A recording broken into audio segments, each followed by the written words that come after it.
right? In the last class, we had started this topic of numerical control, right? We discussed that for numerical, it is based out of numerical control that we have got so many other technologies, right? Computer numerical control and distributed numerical control, etc. So, and we have modifications in all of that, right? So, when it comes to numerical technology, we saw that earlier it was magnetic tapes that we were using, right? We'll see. So a form of programmable automation, right? We discussed that topic, programmable automation, that it is the ability to change the program, right? That's what that means, programmable. You are able to change the program to change the process or processing operation, whatever is it that you are trying to automate. So in numerical control, that program is controlled with the help of numbers, letters, and symbols, right?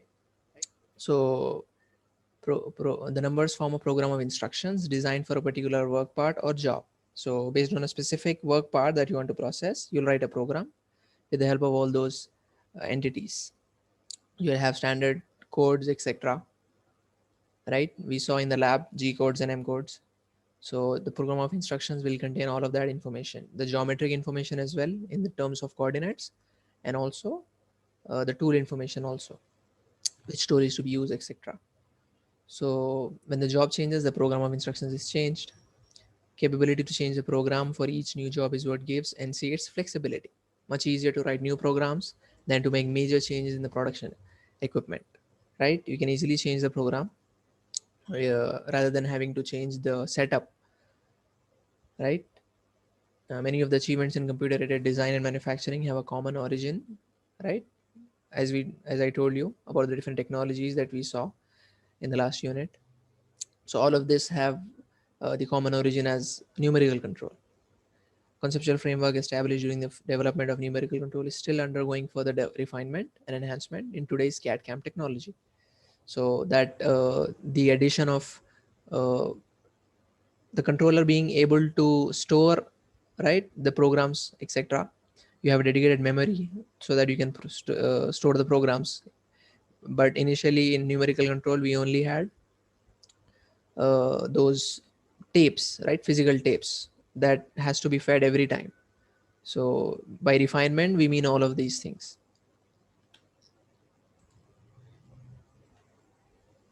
So basic components of an NC system, you see, program of instructions, right?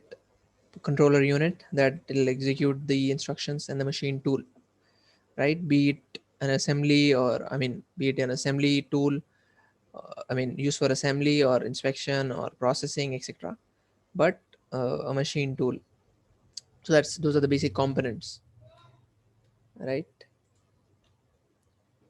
So program of instructions, that, as we discussed, it's a detailed step-by-step set of instructions to the machine tool, coded in numerical or symbolic form on some type of input medium, right? The input medium, as we'll discuss, right, that punch tape interpreted by the control unit. So that tape will have the information. So there will be a dedicated tape reader inside the numerical control machine which will read that, so interpreted by the control unit. Most common input medium used in NC systems is 1 inch wide punch tape. Okay, that's what was being used. Punched cards, magnetic tape, etc. Two other methods of NC input: manual data input, manual entry of instructional data to the controller unit, appropriate only for relatively simple jobs where the order will not be repeated. So manual entry. So the operator will manually enter the data to the controller, right, with the help of that display unit. So only for relatively simple jobs. Why? Because complex jobs will require complex instructions to be given. So putting all of that manually will lead to a loss of production time, right? That will come under non-productive time, and direct link with the computer, DNC. We saw this, right? DNC, that in DNC, direct numerical control, what you have is a setup of different NC machines. Okay, you have, let me annotate.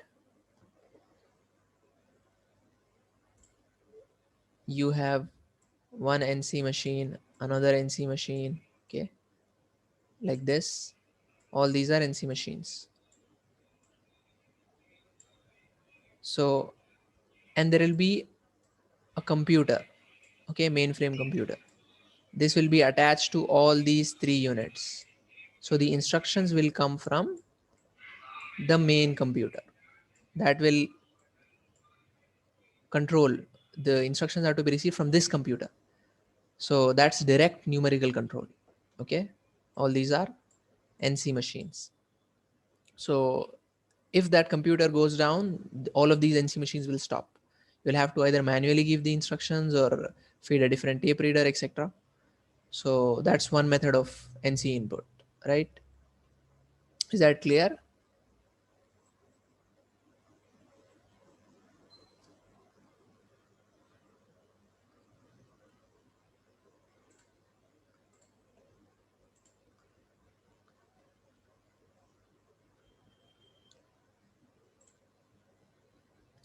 So program of instructions is prepared by a part programmer, right? You have a part programmer that will prepare that, and we have methods we'll see. So controller unit or machine control unit is what we call it precisely. Consists of the electronics and hardware that reads and interprets the program of instruction and converts into mechanical actions of the machine tool. So that is basically the heart of NC system, you can say, because it is controlling all of that which is to be executed.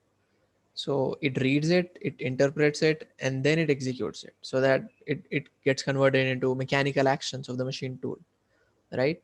The physical actions that we see. The typical elements of a conventional NC control unit include the tape reader, right? As I told you. So that how does it interpret that? There has to be an interface. The tape reader is the entity.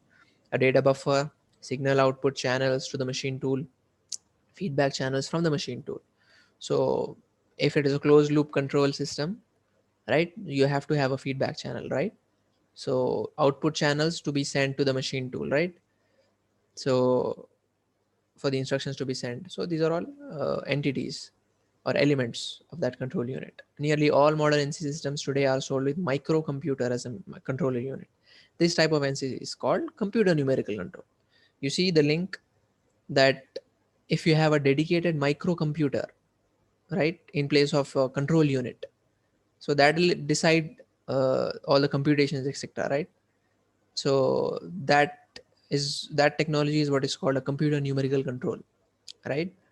So currently all systems that are being used are more or less CNCs, right? Because we saw the advantages, isn't it, in the last unit, CNC technology.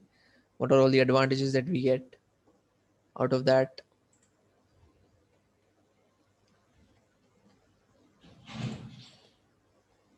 Okay, and then machine tool or other control process. So the machine tool, right?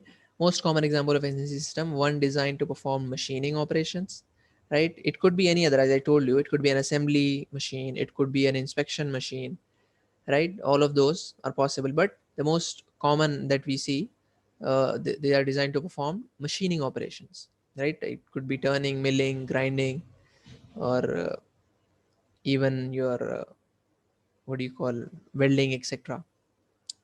So machine tool consists of the work table and spindle as well as the motors and controls necessary to drive them. We have seen this, right, in CNC. What are all the basic elements that you have, hardware, etc., and even the motors, controls necessary to drive them. Each axis having a dedicated motor for it. So it also includes the cutting tools, work fixtures, and other auxiliary equipment needed in the machining operations. So all of that also. So just to give you an idea of what that machine tool has, right? We already saw this, but so those were the three basic components of an NC system. That's clear, right?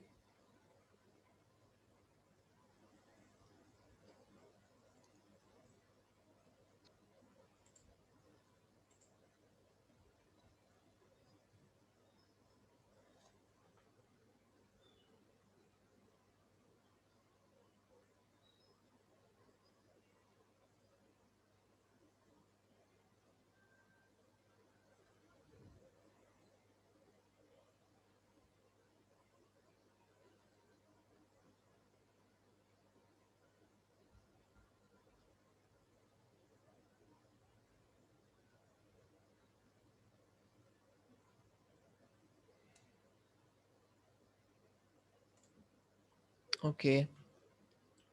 So the NC procedure, you see, firstly you start with process planning, right? I told you a process. What is a process plan? It basically is a route sheet. All the operations that are to be performed and the sequence of the operations will be listed. So that's the step of process planning, where you have that route sheet preparation, right? What all tools are to be used, what all fixtures are to be used, what's the time taken for that particular operation, or all the operations that are written in that route sheet. So that's the first step. Second step is your part programming, because when you have decided this process is to be performed on this component, then you'll go for part programming.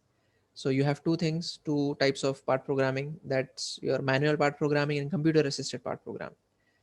So we'll see, we have this two coming up. So how do you do that, etc. Tape preparation, right? The preparation of the tape. Once the programming is done, you'll prepare the tape. Tape verification. Program plots the various tool movements or table movements on paper. So verification of that. So you'll see how that machine is moving, right? Because we have currently, we have softwares, isn't it? For us to visualize the tool movements, we have CAM softwares. So that, and at last you'll have the production. So that's the flow step in NC coordinate systems. You see, when it comes to NC and you are actually programming it, you'll come across these things, that the purpose of the coordinate system is to provide a means of locating the tool in relation to the workpiece. So for you to start writing the program, you have to specify the locations, right? Coordinates. Where should the tool go to and perform the operation, right? And should move this much and then perform this operation. All of that has to be controlled. So that is done by locating the tool, right, with respect to the workpiece. Depending on the NC machine, the part programmer may have several different options available for specifying this location, right? So you have two things here: fixed zero and floating zero. So when you're locating it with the help of coordinates, the fixed zero, NC machines have either of two methods for specifying the 0 point. Okay, that because with respect to some reference, you will specify the location, right? So that point, you could do it in two ways. It could be a fixed zero. The first possibility is for the machine to have a fixed zero. In this case, the origin is always located at the same position on the machine table. So there is a dedicated place where we will designate that as a zero, okay, in the machine. That for example, you see here, that position is usually the southwest corner, lower left hand corner of the table, and all two locations will be defined by positive x and y coordinates. So it is with respect to that point, so that will be taken as the origin, you can say. So it is with respect to that point that it will specify, for example, uh, 50 comma 60. So it is with respect to that zero, it will take 50 in x and 60 in y, like that. So that that's what you mean by fixed zero, that you'll dedicate that location to be the zero, and all the other coordinates that you're taking will be with respect to that. Is that clear what I'm trying to say? Fixed zero, no doubts, right? That's quite simple. So that reference is your that point is your reference. Other thing is floating zero, second and more common feature on modern NC machines allows the machine operator to set the 0 point at any position on the machine table. This feature is called floating zero.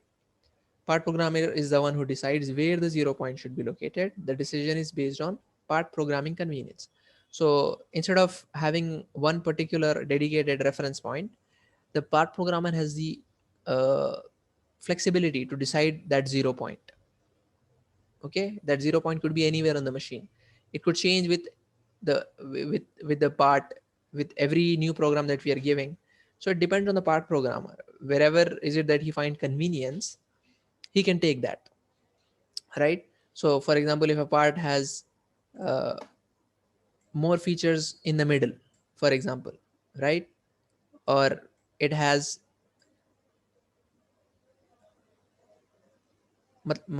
it has more features in the middle rather than there, so it is easier to or convenient for the part programmer to take a 0 point in the middle, right?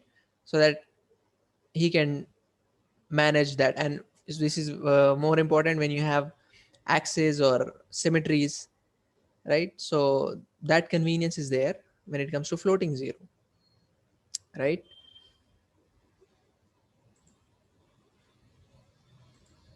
So that's about the fixed and floating zero.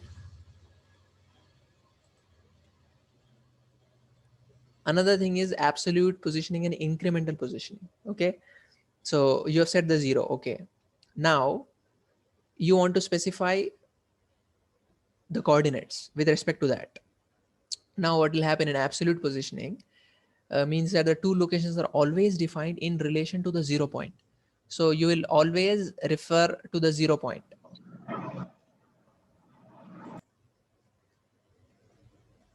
Okay, so for example, if a hole is to be drilled at a spot that is 8 inches above the x-axis and 6 inches to the right of the y-axis, the coordinate location of the hole would be specified as x plus 6 and y plus 8. So you see what he's doing is he's taking with respect to that origin. You see, this is exactly that example. Okay, 6 comma 8 is what we were trying to define, right? So how will you write in the part program? You will write it with respect to this 0 point, right? With respect to this 0 point, what are the coordinates of this point? 6 and 8, 6 in x and 8 in y. So absolute means you're always referring to that 0 point. Okay, if I want to specify another point, okay, for example, if I want to go from here to here, for example, then I have to specify this point with respect to what is x, let's say 8, and what is y, somewhere around 9, right? So always with respect to this 0 point. Okay, that's absolute positioning. Now when it comes to the other kind, incremental positioning means that the next tool location must be defined with reference to the previous tool location. Okay, you'll refer the previous tool location. What is it that you have to increase in x and what is it that you have to increase in y? You'll only see with respect to the previous tool location, not the 0 point, the reference point. If in our drilling example, okay, we are continuing. Suppose that the previous hole had been drilled at an absolute position of x4 and y5. Okay, coordinates. Accordingly, the incremental position instructions would be specified as xs plus 2 and ys plus 3 in order to move the drill to the desired spot. You see, for example, this is your current location, okay, and you want to move there, 6 comma 8. From 4 comma 5 you want to move to 6 comma 8.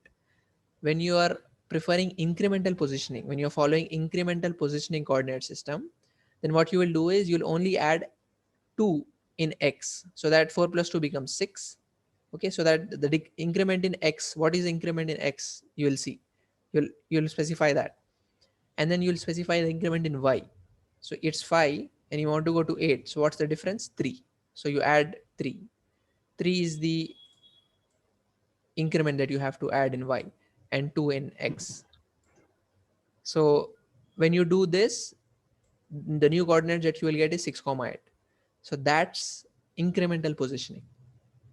Okay, you see, If it is for absolute positioning of this point, same point, 6 comma 8, you want to specify. If it is absolute positioning, you have to specify in the program as x equal to 6, y equal to 8. If you're following incremental positioning, then you have to refer to the previous location. What was our previous two location? 4 comma 5. 4 comma 5, how much we have to go to? 6 comma 8. So add up 2 in x coordinates and 3 in y coordinates, so that it will yield you 6 comma 8. So you see, is that clear?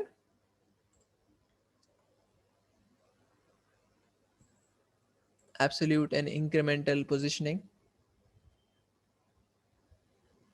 And you see why this is important, because when you are programming, and this is, we are talking about complicated programs, okay, that you have more features ahead, you have to make the tool move to different locations, and there are contour profiles also in between.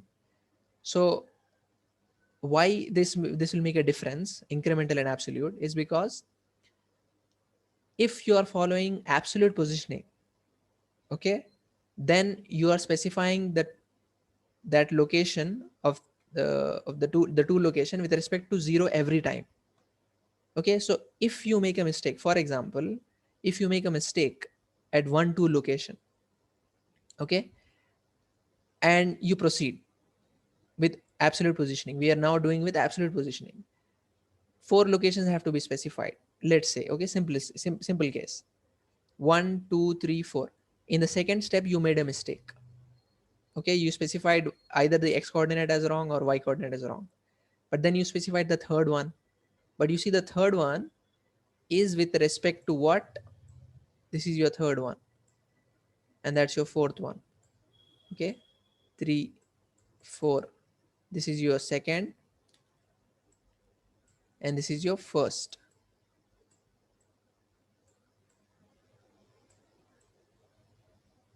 Okay, these are your locations. So you see,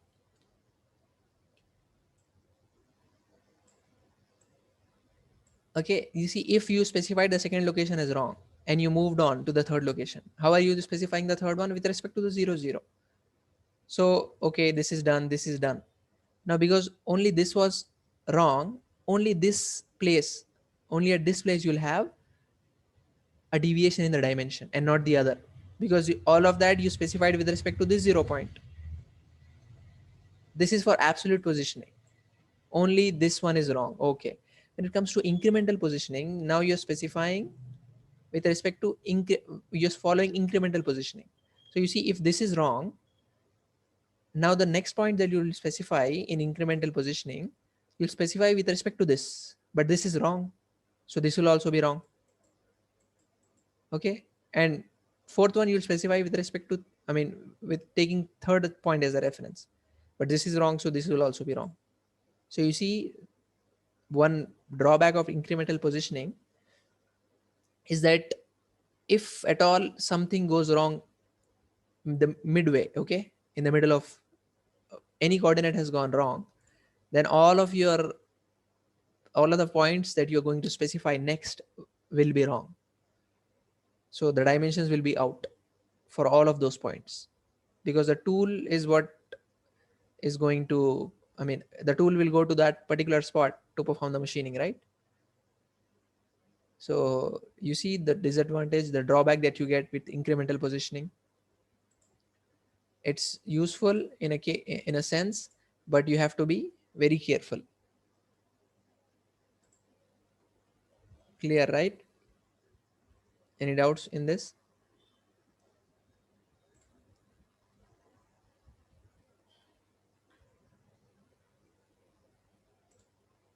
Okay. Numerical control part programming is a procedure by which the sequence of processing steps to be performed on the machine is planned and documented. Okay, now we're talking about part programming. How is that done? So, procedure by which the sequence of processing steps to be performed on the NC machine is planned and documented. Right, you're writing the program, documenting it, involves the preparation of a punch tape or other input medium used to transmit the processing instructions to the machine tool. Right, preparation of that tape. How do you do that? Two methods: manual part programming, computer assisted part programming. So in numerical control, Punch tape must be generated whether the part programming is done manually or with the assistance of some computer package. So regardless of whether you're doing manual part programming or computer assisted part programming, you have to prepare a punch tape. Okay, with either method of part programming, tape is the net result of the programming effort. So when it comes to programming phase, part programming of NC, the net result that you'll get is your tape. That's the output. Okay, so that's how a punch tape looks. Okay, real form. uh, those all dots are basically information. That's a language, right? A language that the control unit can understand, or basically precisely the tape reader, right? Methods, manual part programming, processing instructions are documented on a form called a part program manuscript, right? So that manuscript is a listing of the positions of the tool relative to the workpiece that the machine must follow in order to perform the processing. So that manuscript, right, you'll prepare that manually. All the part programmers or the operators will do that. The listing may also include other commands such as speeds, feeds, tooling, and so on. So not just the positions of the tool as discussed in the previous point, but also speeds. What speed should the tool move at so and so location? Okay, if the tool is, let's say, at second minute, we are in the second minute of programming. At that particular spot, what should be the speed of the workpiece and the feed, and what tool is to be used in that step? All of that information is to be kept in the part program. Punch tape is then prepared directly from the manuscript, involves the use of a typewriter like device. So that typewriter like device will give out our punch tape. Okay, so it is based out of that manuscript that you have written. You'll prepare the tape, okay, using a typewriter. When it comes to computer assisted part programming, the programmer prepares a set of processing instructions in a high level computer language. Okay, you see here, the part programmer's job here is to prepare that APT program. Okay, so that's a kind of program, automatically programmed tools is the full form. It's a form of program, you can say. Okay, so standard.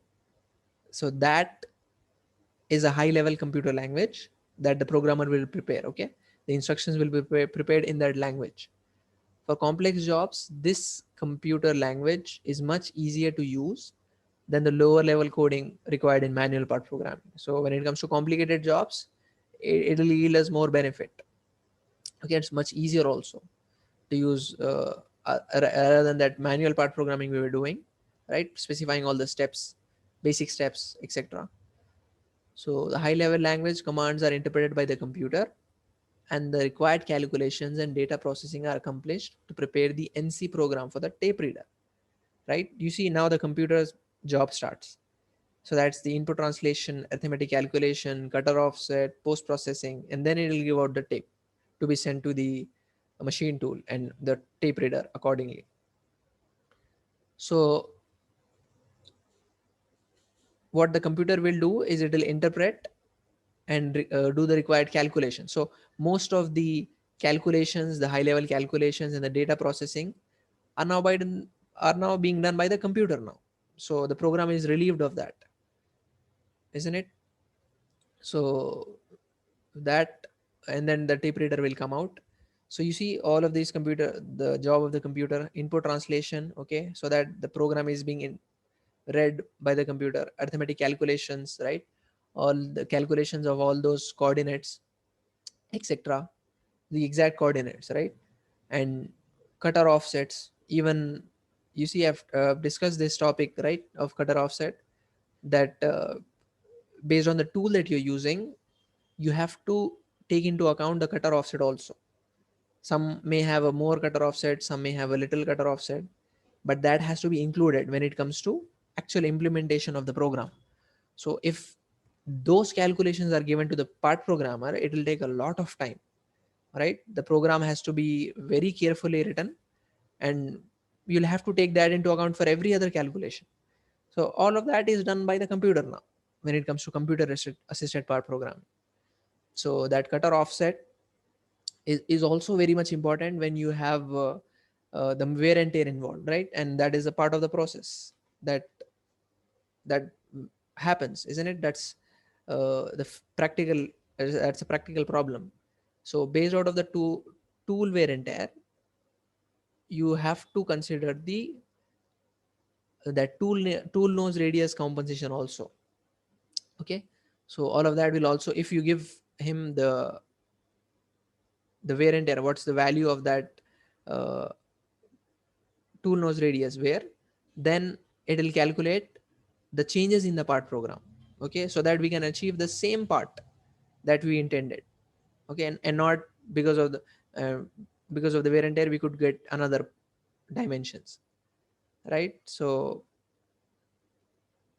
all of those calculations are done by the computer, and then the post processing, so that you can give out the punch tape, right?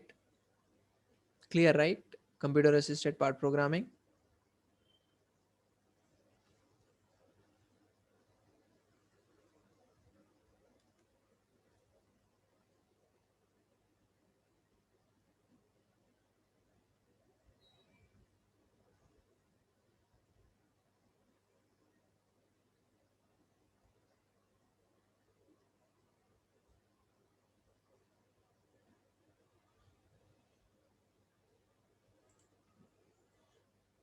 Okay, you see, that's how that display will look like for the part programmer to give out. If he wants to manually input it, then all these have to be taken. I mean, he'll use all these uh, buttons, right? For the G codes, T for T code, miscellaneous M, etc. So that's how a display of that machine would look like, and that can be edited, right? Interface.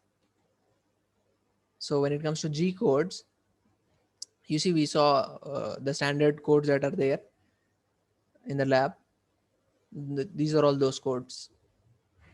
G00, if you want to specify rapid traverse, so the tool should move without caring what's the speed it is moving at.